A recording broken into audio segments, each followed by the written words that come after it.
Welcome to tonight's episode of Another Thing About Tartan. Throughout April, we have been taking a closer look at the Bruce family as our chosen clan of the month. And to coordinate our celebrations, we are joined by Dr Callum Smith, Battle Coordinator at the Bannockburn Visitor Centre and medieval historian focusing on 14th and 15th century Scotland. Thank you so much for joining me today, Callum. I was Hi, thanks interested for to having me. read that you focused on The Bruce by John Barber in your PhD, so you will have a really good understanding of this powerful family. What was it that originally made you choose this piece of work on medieval Scotland to research? Yeah, so I in the sort of closing years of my undergrad studies, I got very interested in the idea of chivalry, which is quite a sort of nebulous term both now and in the medieval period. But broadly speaking, in the medieval period, it means kind of idealized knighthood. You know what chivalry is, the kind of way in which knights are supposed to behave. And knights, of Mhm. course, covers basically all sections of the medieval nobility, from sort of the lowest echelons right the way up through to, barons, earls, kings, even. Mhm. And Barber's Bruce, although in a lot of ways it's a difficult poem to pin down to one genre, is essentially a work of chivalric literature. It's trying to present Robert Bruce, its kind of main character, and also some of his um, subordinates, some of his lieutenants, particularly James Douglas, as Mhm. being kind of the perfect knights of their age.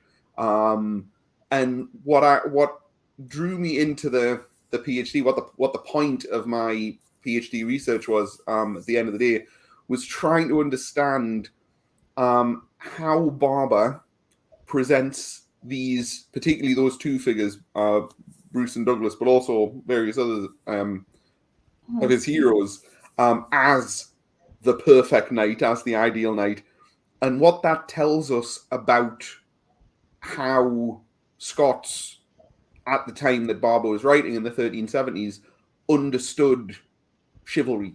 Right. That was what really kind of sucked me in. I mean, I'm really lucky coming from where I come from in the northeast of England. We have loads and loads of castles. We used to come up to Scotland quite a lot as a when I was little for holidays with my folks, Mhm. and I was always excited by knights and castles and these kind of things. And so the PhD was kind of a more sort of scholarly outpouring of that. What I really wanted to get a chance to think about was how, did Scottish knights think of themselves in a different way than people, the knights in England were thinking of themselves, in France and so forth. What, was there something uniquely, um, was there a kind of uniquely Scottish type of chivalry in the Mhm. medieval period?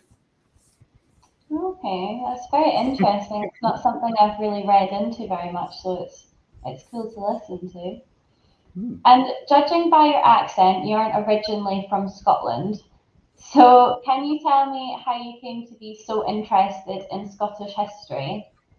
Yeah, so I mean, I'm not. I'm originally from the northeast of England, from County Durham originally. Hmm. But my folks and I, we used to come up to Scotland quite a bit on holidays and so forth. I was sort of big summer holiday every year.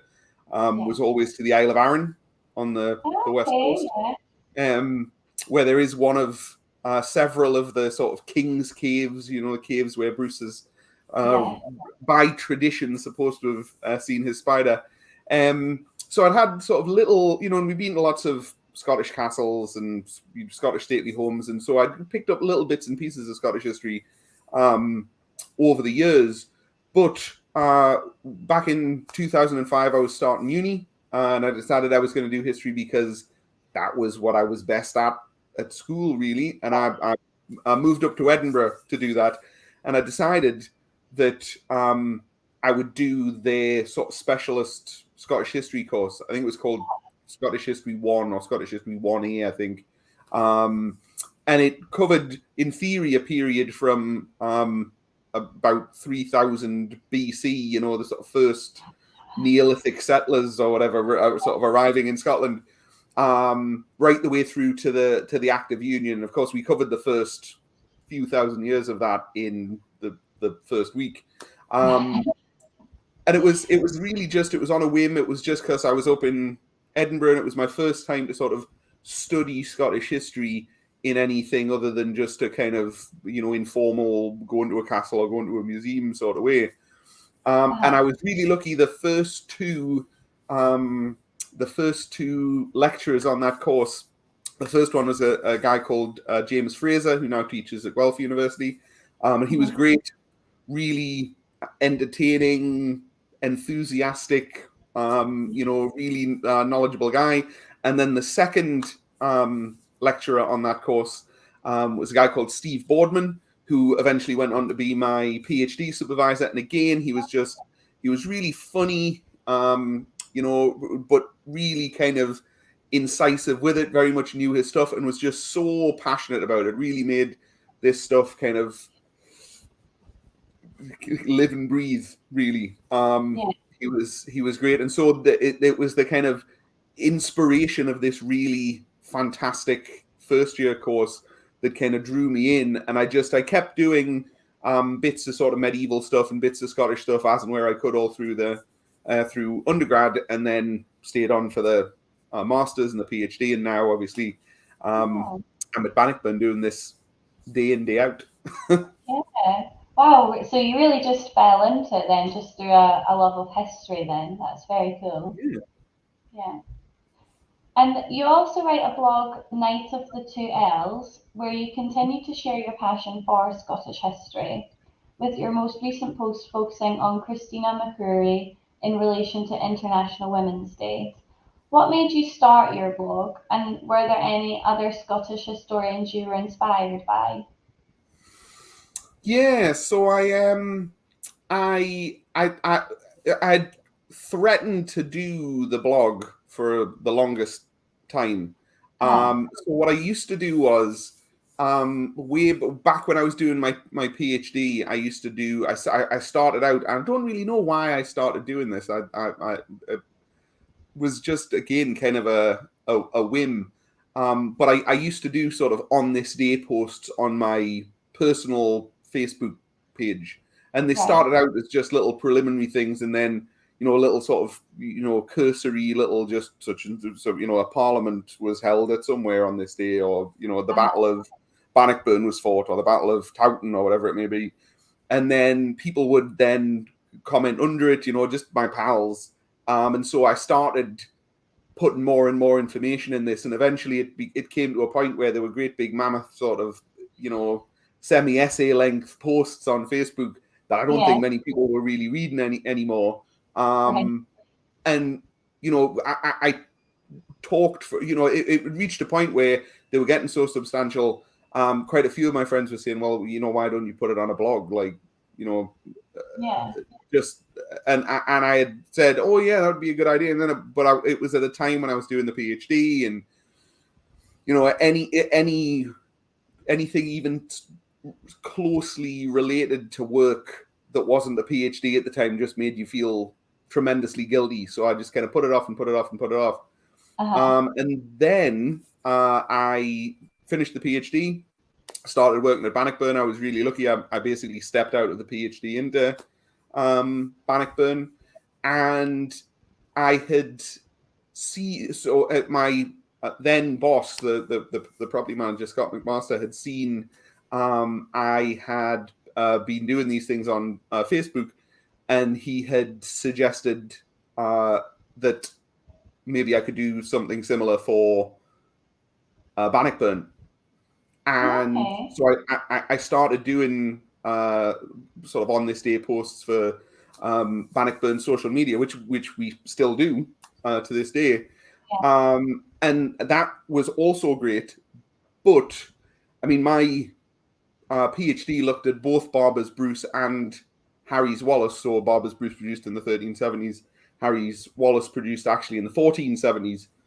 And both of those works ostensibly covering the sort of late 13th, early 14th century.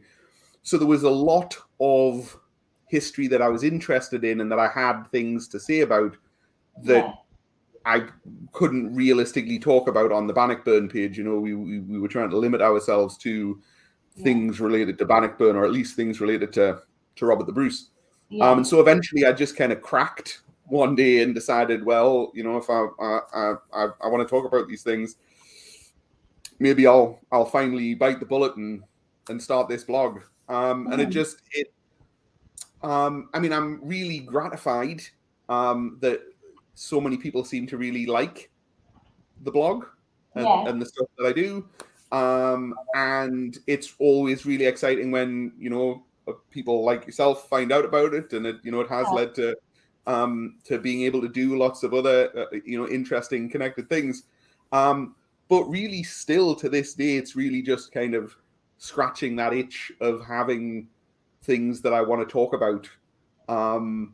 And sort of as and when they come up, just doing them.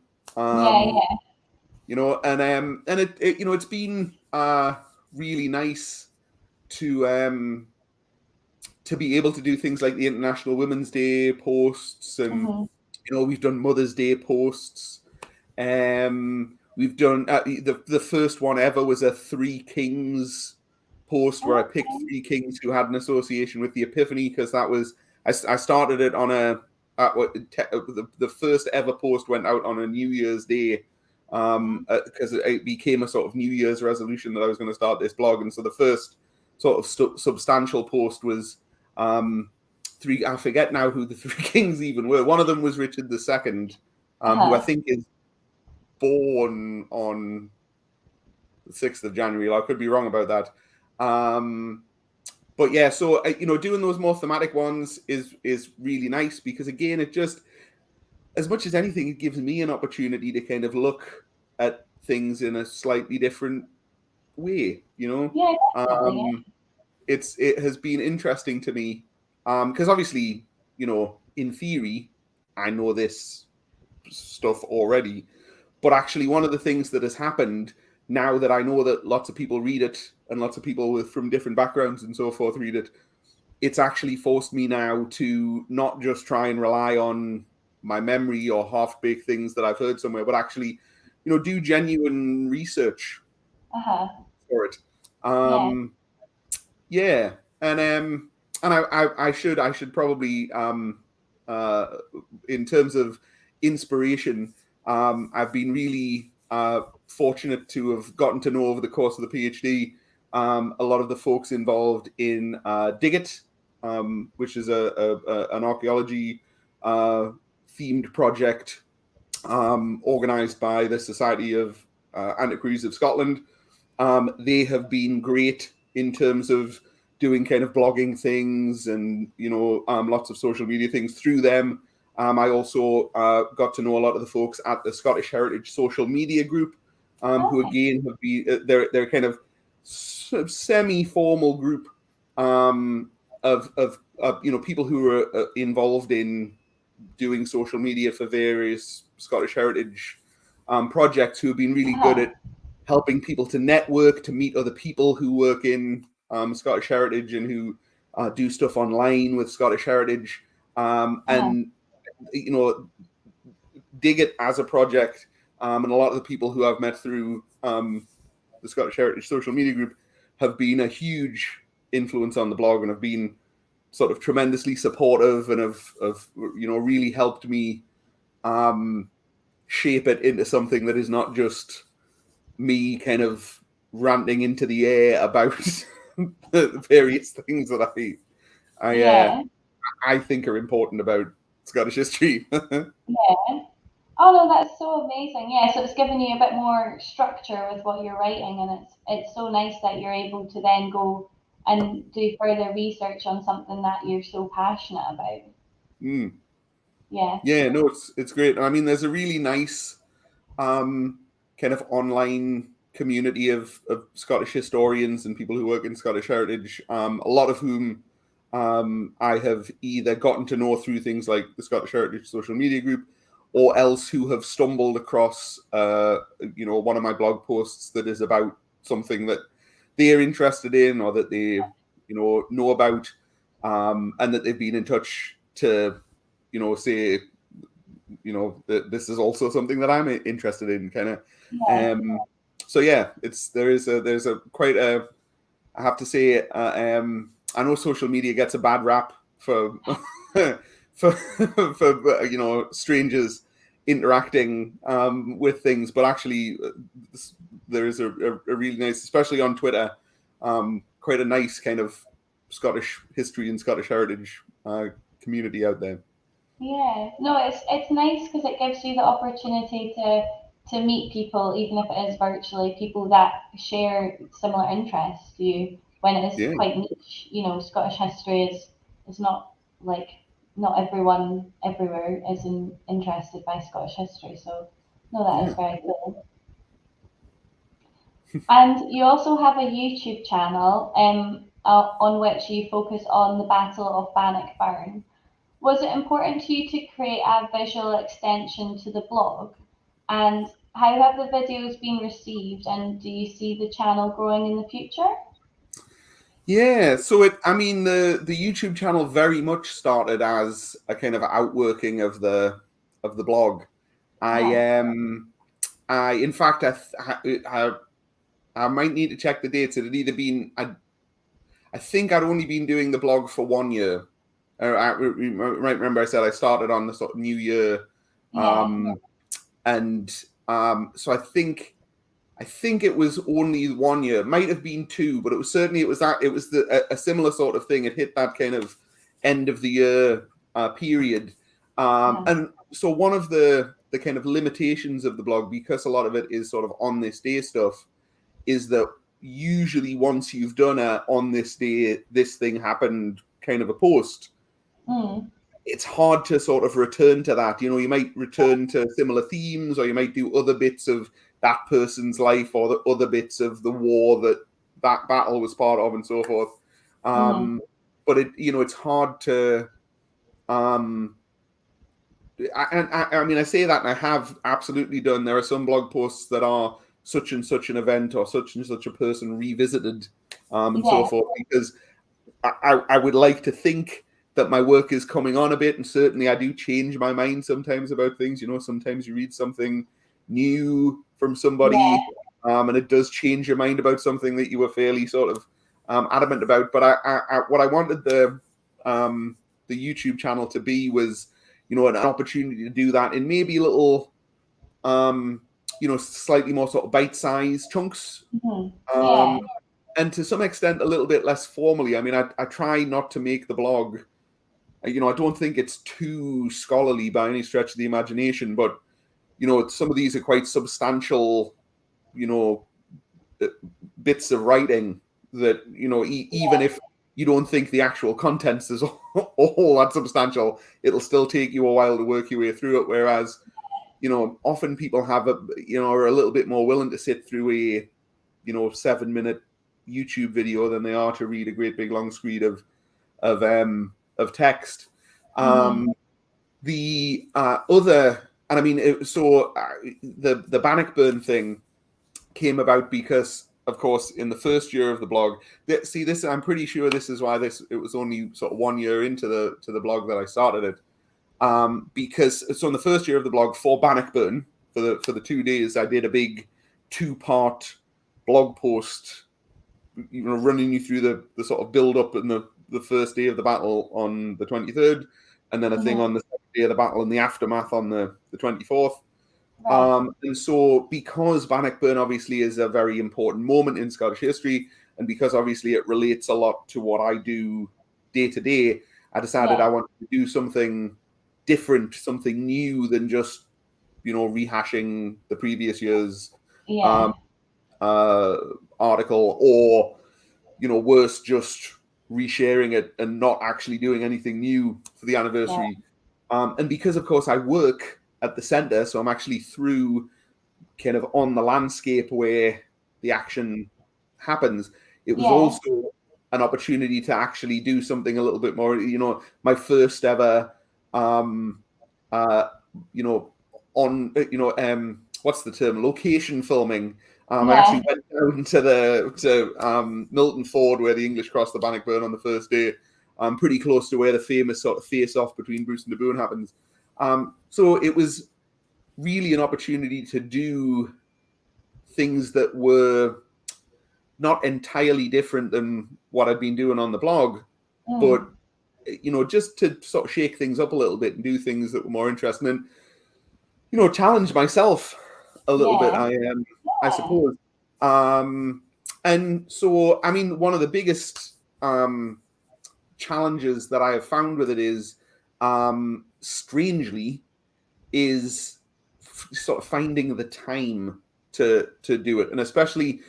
A lot of the videos that went out early on were just me in this room with the camera set up on a wee tripod, just talking to the camera.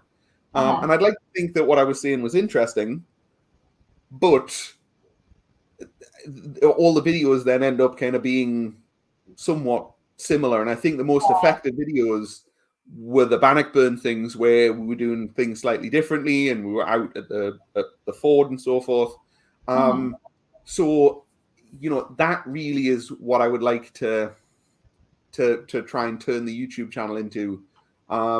Is something where you can kind of go out and do a little bit more of the out and about around Scotland, and doing things from sites and so forth, because that's something that obviously you can't really do on the blog. I mean, I've done things. I have this knight errant series where occasionally I've sort of gone along to a castle with the camera, taken a load of photos, and then turned it into a blog post that is about that site. So, I have been involved with a student society at Edinburgh Uni, the Late Antique and Medieval Postgraduate Society, or LAMPS for short.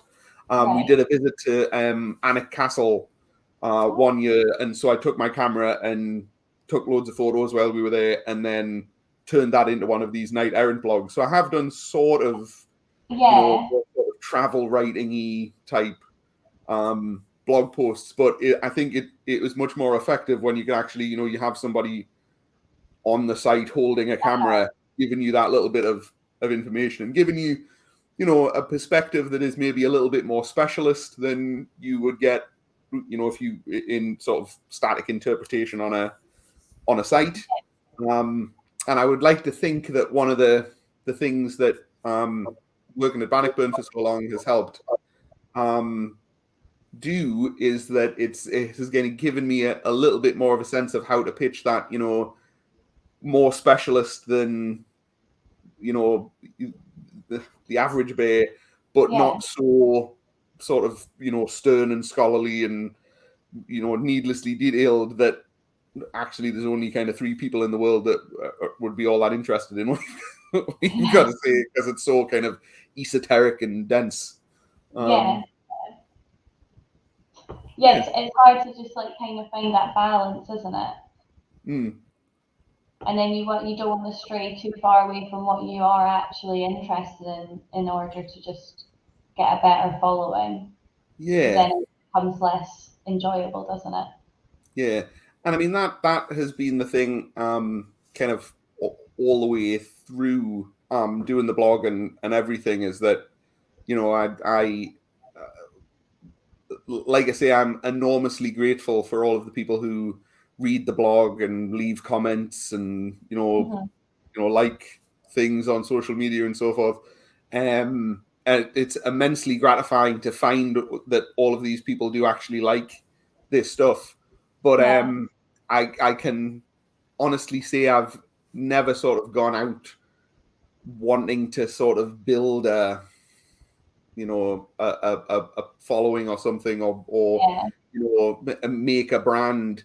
This is stuff that I do out of interest, and I did do it for quite a long time when nobody was reading it for the sort of years, and I would continue, to do so, just because I like doing it, and it's stuff that interests me. So Yeah. But equally, you don't just want to be old man yells at cloud, right? You don't just want to be sort of talking into the ether and about things that just interest you, because Yeah. I could do that in my head, right? Like, I don't need to share that with anybody else.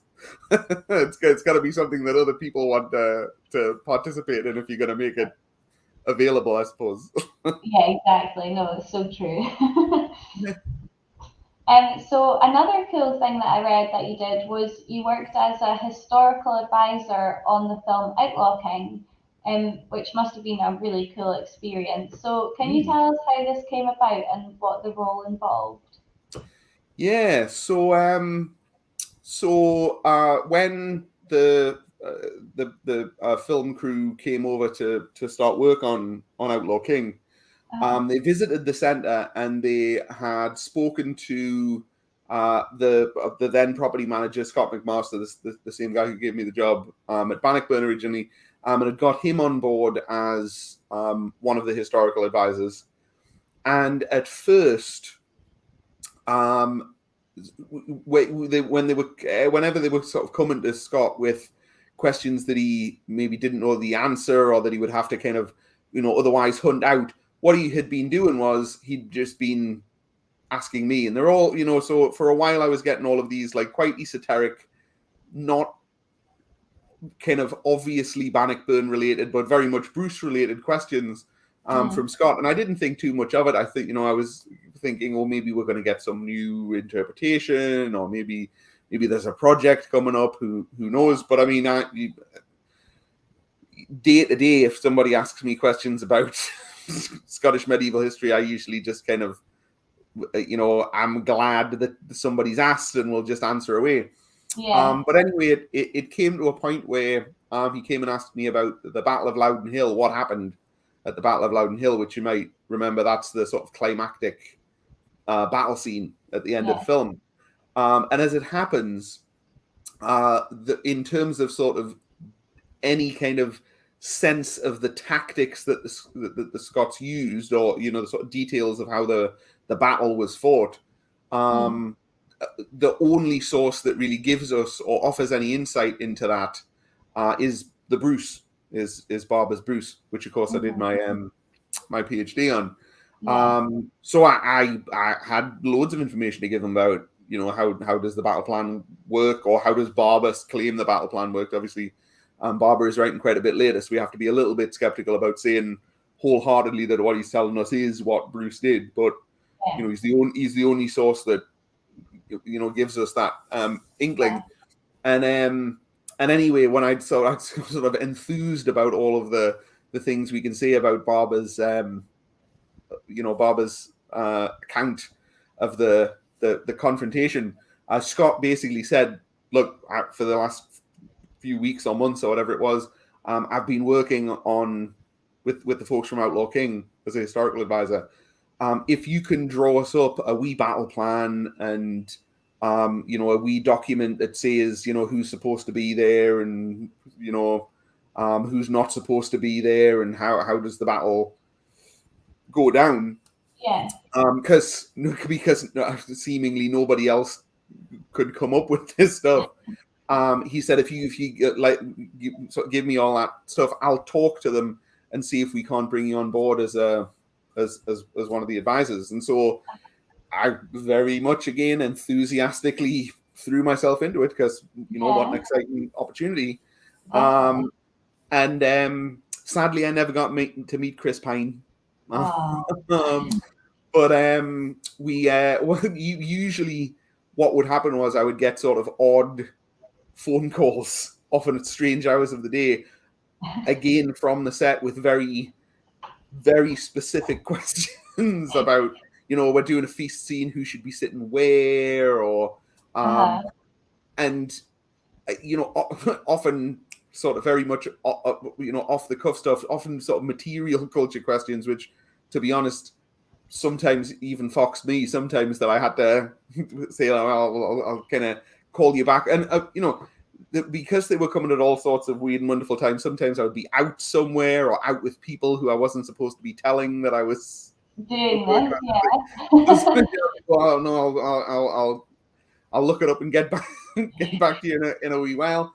But I also got to go to one of the premieres, the kind of the sort of technical side premiere in Glasgow, which was tremendously exciting, getting to see it on the big screen before anybody else was getting to see it. It was a really cool, really exciting experience. Yeah.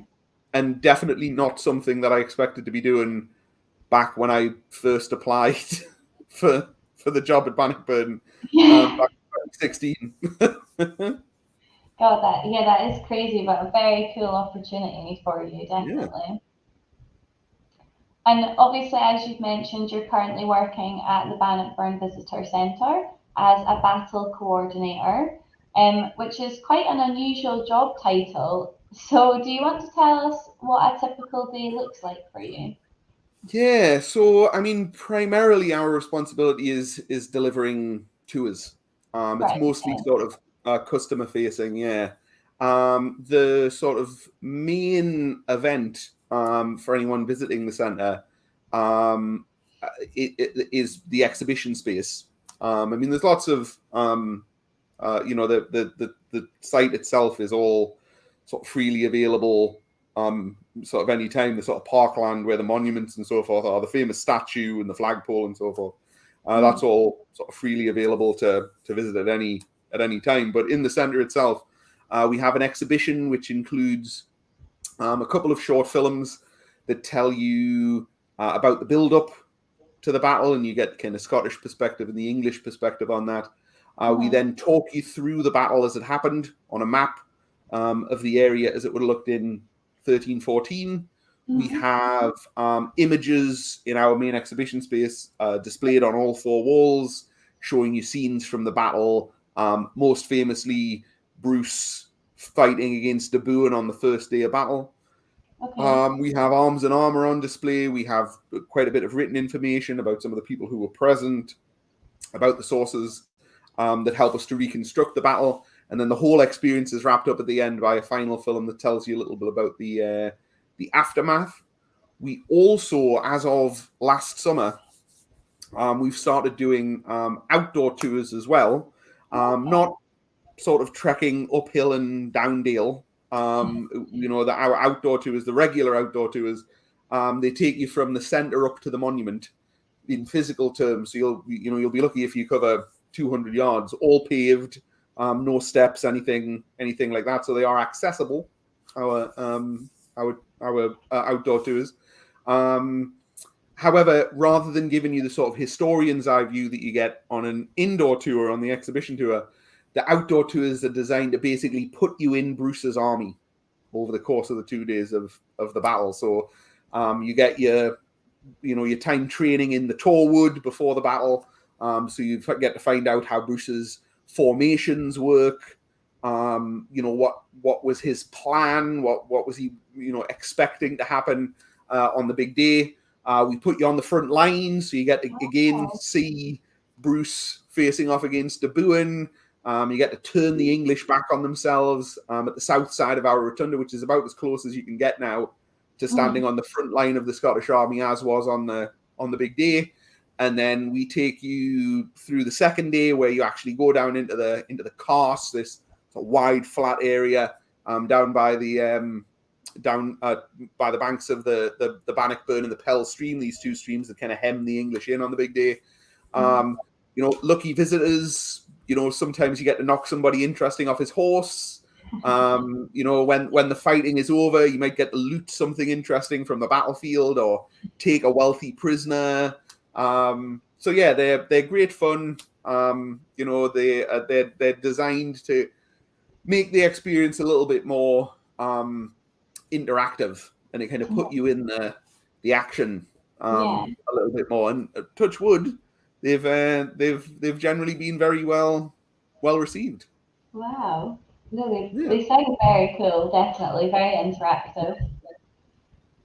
Yeah. No, it's been great. Developing those over the last sort of year or so has been a very fun and rewarding experience, I would say.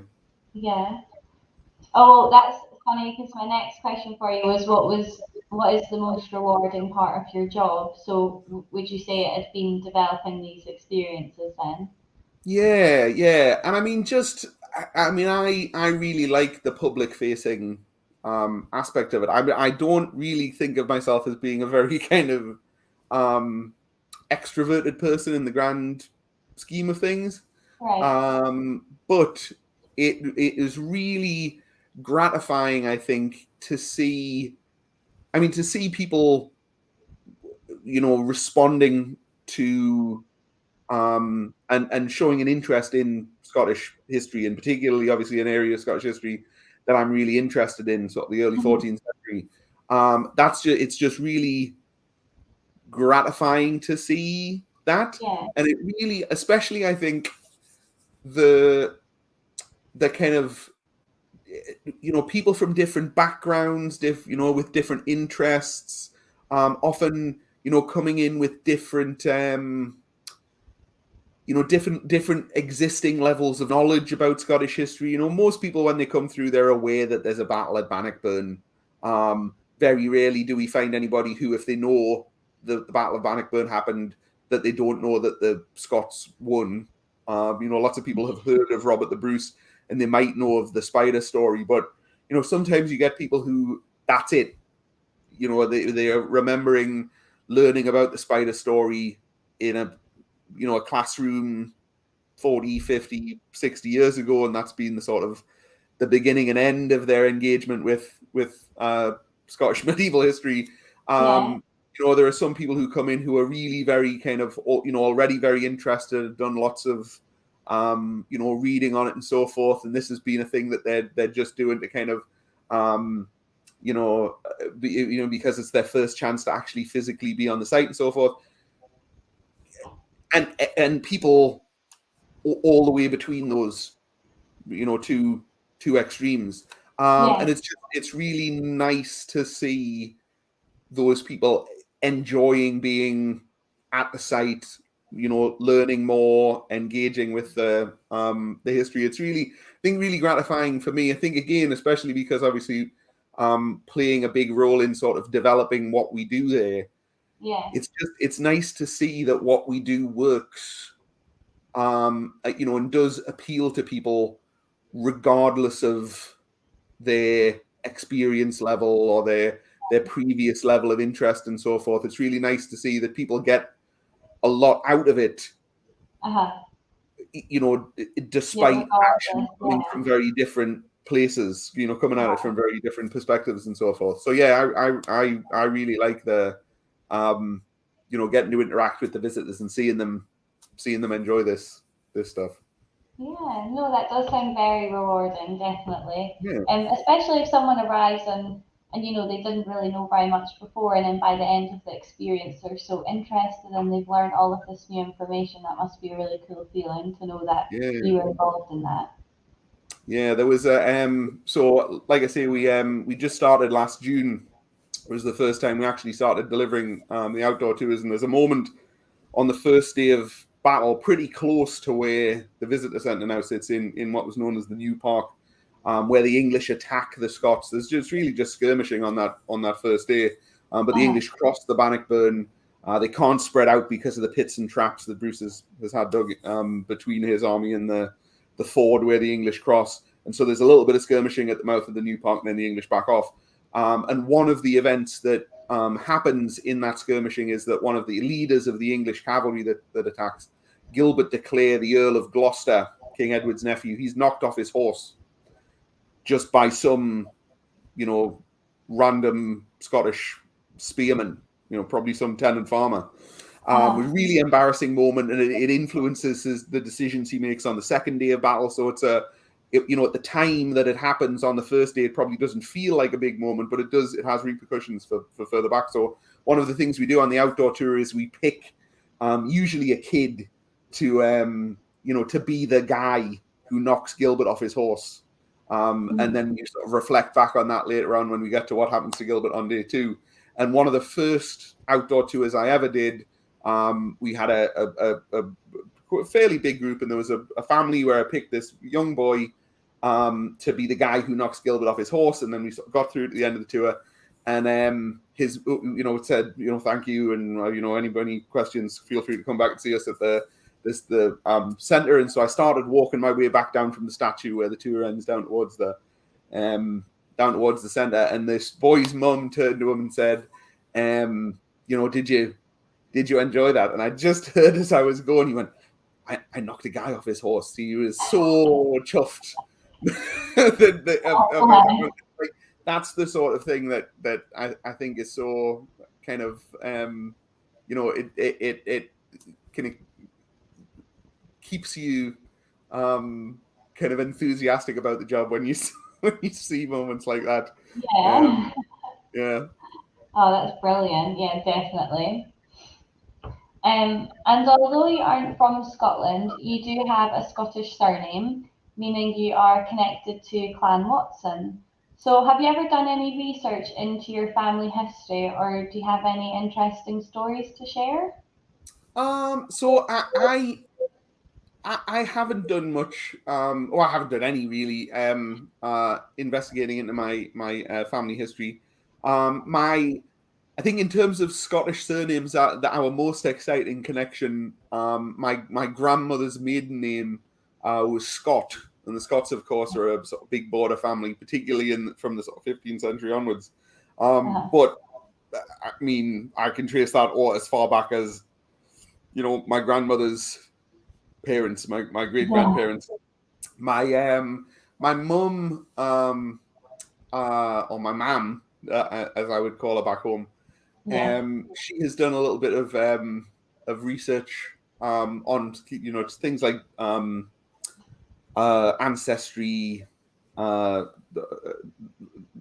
.co.uk, and she's traced us back to, or branches of the family back as far as the kind of late 18th century, and we mostly just seem to be coal miners. Which seems to be how a lot of us ended up in the northeast.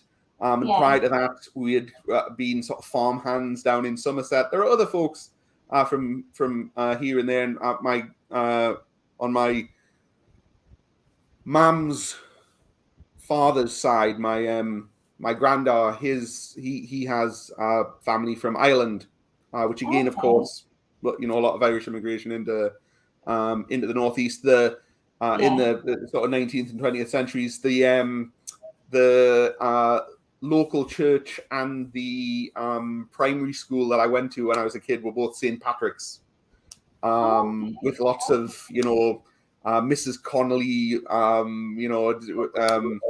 Mrs. Donnelly, lots of very notable Irish names in the town where I'm originally from, Consett, in County Durham. But I haven't really done very much sort of investigation into the family history. But it's still, Scottish history is still being that enduring fascination, nevertheless. That's fair enough. So do you have a favourite tartan?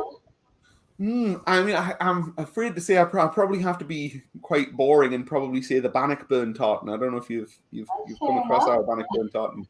I believe it actually strangely was only put together for the centre in 2014 for the 700th anniversary, and it's there's reds, blues, greens, and I think maybe brown shot through it, and each of the colors is supposed to represent a different sort of aspect of the battle. So the blue is to represent the burns, the streams.